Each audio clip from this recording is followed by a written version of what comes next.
지금 보셨죠? 되게 쉬워 보이죠? 한번 해보세요. 머리가 그냥 노래집니다. 하나만 하신 분들이라면은 저기 7, 80 노인 어르신이에요. 보통 이제 성인에 따라서는 조금 다른데 최소 2개 이상은 하실 거예요. 의료용 압박 스타킹을 하게 되면은 일반 스타킹이랑은 다르게 누워있는 동안에 걷는 것처럼 운동하게 해주는 효과가 있어요. 지금 소개시켜 드릴 거는요, 이제 회복할 때 좀 도움이 되는 게 몇 가지 있어가지고 가져와 봤거든요. 이제 가장 기본적인 거는 복대.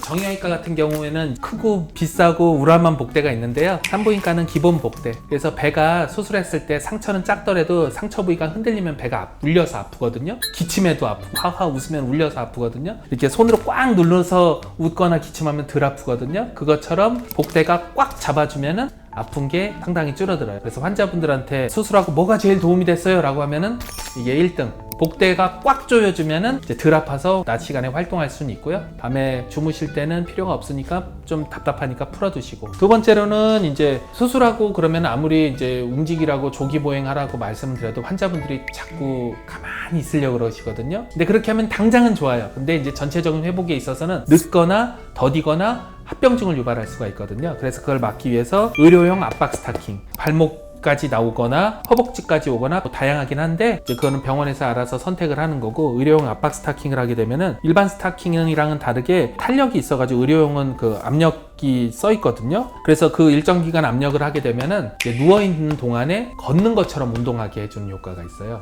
그래서 요거를 하게 되는데, 아까 복대는 가장 도움이 된 게 뭐예요? 그럼 복대 이렇게 한다고 하는데, 이거는 분명 도움이 되는데 가장 힘들었던 게 뭐예요? 라고 하면 환자분들이 꼽는 1위가 스타킹. 딱 조이니까 수술을 안 할 때, 평상시 할 때는 그렇게 조이지를 못 느끼거든요. 근데 수술하면은 이제 몸이 부어요. 수술 다음날 얼굴 딱 보시면 환자 얼굴 되어 있거든요. 그 이유가 수술하면 출혈이 있을 수 있기 때문에, 출혈이라는 그런 샤크로부터 벗어나기 위해서 수액이 좀 들어가다 보니까 몸무게가 1, 2kg 찌면서 몸이 땡땡 붓는데 스타킹으로 압박하고 있는 상태에서 부으니까 가렵기도 하고 띵띵 더 붓는 것 같기도 하고, 조금만 방심하면 환자분들은 병실에서 스타킹 벗으시거든요. 편하니까.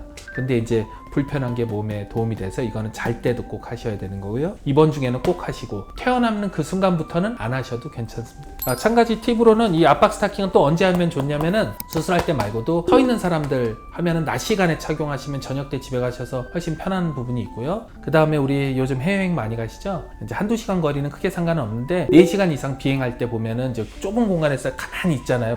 또 올 때도 또 똑같이 있어야 되잖아요. 그랬을 때 이거를 착용하시면은 한결 편하십니다. 그래서 이코노미 증후군이라고 인터넷 검색해보면 아시는데, 이제 그런 불편함으로부터 예방해주는 좋은 제품입니다.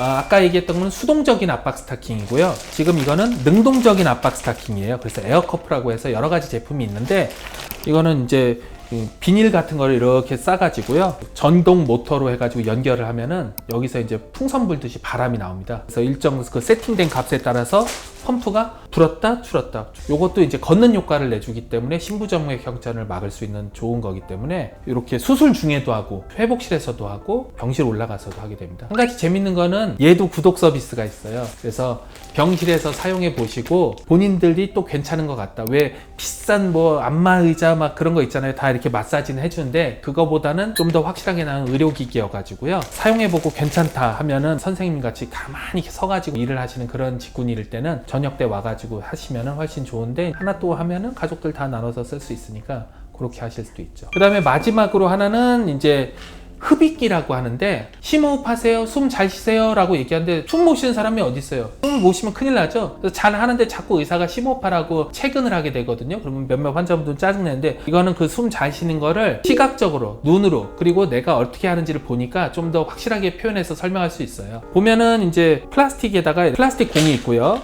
여기에 이제 숫자가 써있어요. 700, 1300, 1900 해가지고 폐 용적을 표시하는 겁니다. 이제 우리가 숨을 쉴 때는 내쉬는 숨이 있고요, 마시는 숨이 있는데, 수술 후에 심호흡하라는 거는 마시는 숨이거든요. 마시는 숨을 깊게 잘해야지 무기폐라고 하는 폐합병증이 생기질 않습니다. 그게 되면 가슴이 답답하고 열이 나거든요. 그래서 그거를 막는 방법이 이거를 하는 건데, 전신마취 하신 사람들은 이게 무조건 좋습니다. 숨을 살짝 반숨 내쉬고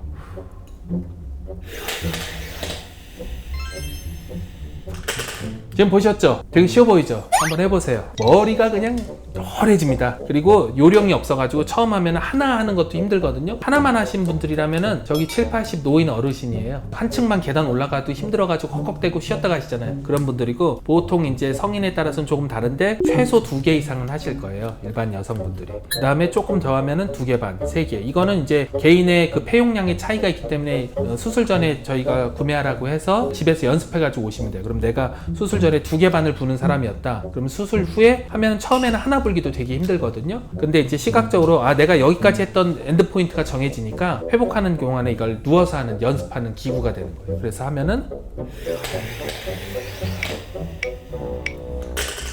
빨대로 물을 마시는 거랑 똑같은 행동을 하는데, 이때 입으로만 마시는 게 아니라 목 근육, 가슴 근육을 써서 몸 전체가 부들부들 떨릴 정도로. 이런 거 한번 나중에 하셨을 때 지시에 따라서 잘 하시면은 회복에 분명 도움이 됩니다.